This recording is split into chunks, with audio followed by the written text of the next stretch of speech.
నేను మీ జీవిని. మొన్న కలకత్తా గవర్నమెంట్ హాస్పిటల్లో ఒక లేడీ డాక్టర్, చెస్ట్ మెడిసిన్ చదువుతున్న లేడీ డాక్టర్ ని రేప్ చేసి చంపేయటం జరిగింది. ఇది చాలా నీచమైన, క్రూరమైన చర్య.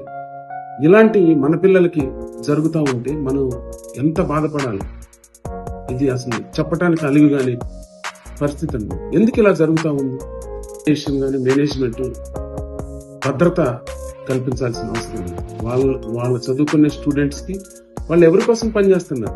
మీకోసం, ప్రజల కోసం మేము పనిచేస్తున్నాం. వాళ్ళ ప్రాణాలను కాపాడటానికి, వాళ్ళ ఆరోగ్యం మంచిగా అవటానికి మేము పనిచేస్తున్నాం.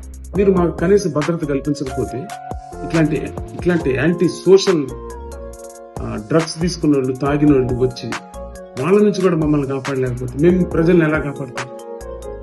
ప్రభుత్వాలు కనీసం ఆలోచన చేయకుండా ఇలా మా పిల్లల ప్రాణాలను తీసేసుకుంటుంటే చూస్తా కూర్చుంటాం. చాలా కష్టంగా ఉంది. ఇమ్మీడియట్ గా ఎలా ఉండాలి అని అంటే వాడికి శిక్ష ఇంకొకటి చేయకూడదు అన్నట్టుగా ఉండాలి. భద్రత ఉండాలి. మానిటరింగ్, ఏం జరుగుతుంది వర్కింగ్ ఏరియాలో ఏం జరుగుతుంది అని అన్నది ఒక విజిలెన్స్ ఉండాలి. మానిటరింగ్ చేస్తా ఉండాలి. అలాంటప్పుడు ఇలాంటి మళ్ళా జరగకుండా ఉంటుంది. ప్రతిసారి ప్రభుత్వం ఏం చెప్తుంది ఇలాంటి జరిగినప్పుడు? ఇంకొకసారి ఇలాంటి జరగకుండా ఇష్టమైన చర్యలు తీసుకుంటామని చెప్తానే ఉంటారు. ఇలాంటివి జరుగుతుంది. ఇది నేను ఇచ్చే ప్రజలందరినీ కూడా అడిగేది ఏంటి అని అంటే, దీన్ని అందరూ ఖండించండి. ఇలాంటి జరగకుండా మీ వంతుగా మీరు చర్యలు తీసుకోవాలా. మీ వంతుగా మీరు ఇట్లాంటి యాంటీ సోషల్ ఎవరైనా ఉంటే వాళ్ళని నివారించాల్సిన అవసరం మీకు కూడా ఉంది.